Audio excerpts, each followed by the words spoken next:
welcome back to the Sprinkle Factory. I'm Tony, and today I'm excited to share with you part 3 of our 3-part series on 2-zone prints with your Sprinkle Tray XL. In part 1, we covered how to find your offsets for both Zone 1 and Zone 2 to ensure that your 2-zone prints were printing correctly in alignment.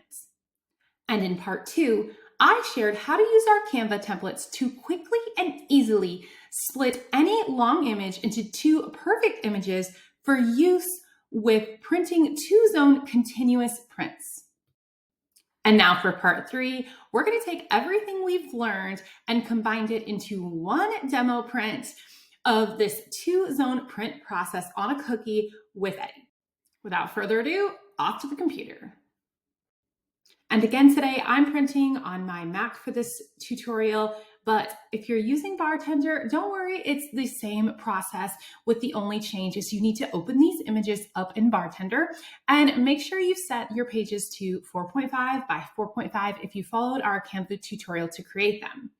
Other than that, everything is the exact same.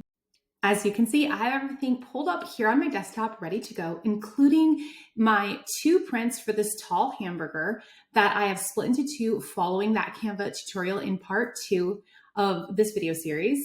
And you can see if I zoom in here, I have this yellow line at the bottom. That's that guideline we talked about. I chose to go with yellow because I think it'll hide it really well. And of course, I have the bottom of the hamburger here.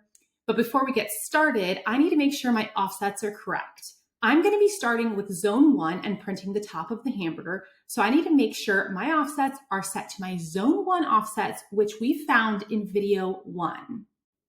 These are the correct offsets for my Zone 1 print, so I'm going to go ahead and select this image, and then I'm going to send it to Eddie to print.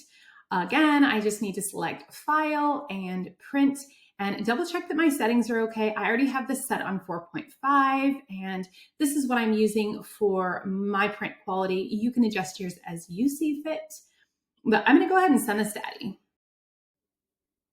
And we're back to Mr. Eddie. I have my Sprinkle Tray XL set to Zone 1 in the front, of course, and Eddie is printing the top of the hamburger print that I just sent using my Zone 1 offsets.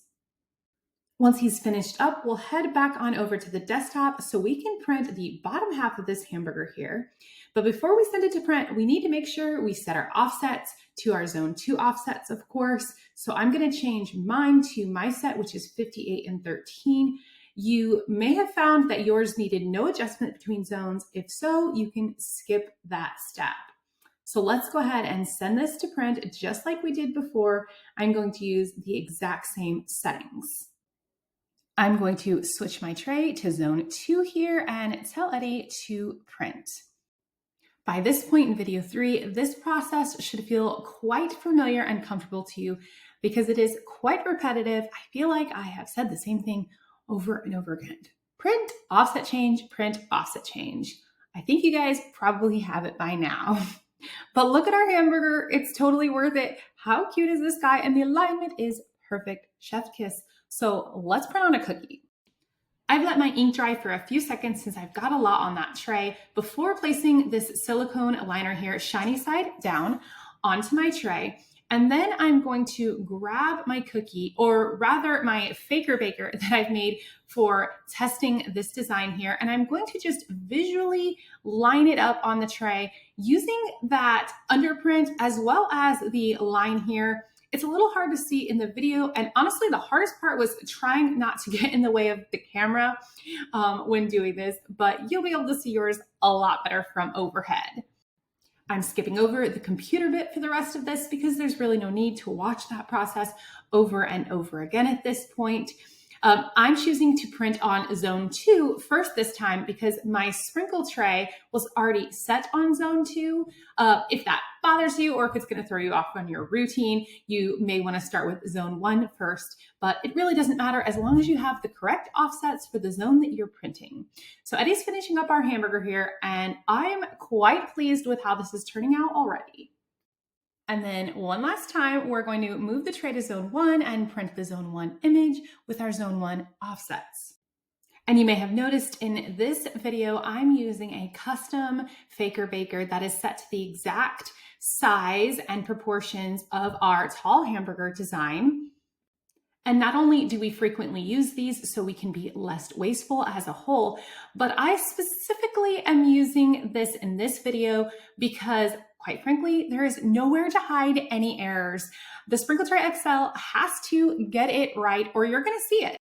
No matter what we're printing with Eddie though, things like cookie spread and accurate cookie sizing are always going to affect our outcome and are super important.